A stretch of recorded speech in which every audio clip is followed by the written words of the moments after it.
Salam Yeşmə bə. Bəlkə yandıran olar. Hə, qardaş, bir dənə gözlə. Yox, brat, maşında qaldı. Hə, canın sağ olsun, yox. Mən səni birinci dəfə görürəm. Deyəsən təzə köçmüsən bura. Hə, hə. Əvvəl yuxarıda qalırdın. Yuxarı tərəfdə. Həzasınma metro tərəfdə? Hə, hə. Oradan Ruslanı tanımırsan? Yox, bəlkə belə görsəm tanıyıram. Onda Elçini 100% tanıyırsan. Balaca boy güləşçi oğlandı, onu tanımırsan? Yox, tanımadım. Mən heç orada bir ay qalmamışam, Əhməddə qalırdım. Hə, Əhməddir. Əhməddən əlini tanımırsan? Yox, qaqaş, tanımıram. Bəs İmranı tanımırsan? Yox. Orada köşk işlədən qaqaş var, Bekoş, onu tanımırsan? Yox.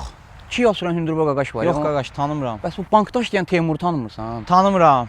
Tahiri tanıyırsan? Elşanı tanımırsan? Məhəmməd tanıyırsan? Bəs Ramili tanıyırsan? Köşü Ramil. İmranı tanımırsan? Zöhrabı tanıyırsan? Bəs Ələsgəri tanımırsan? Elşanı tanıyırsan? Səxavət tanıyırsan? Ədalət tanıyırsan bəs? Tanımıram da əl çəkdə, nə istəyirsən məndən? Mən Azərbaycanda böyüməmişəm, mən Rusiyada böyümüşəm, buradan heç kimi tanımıram mən. Rusiyada? Rusiyasının Oktyabr Vladorovstan Dimitrini tanımırsan?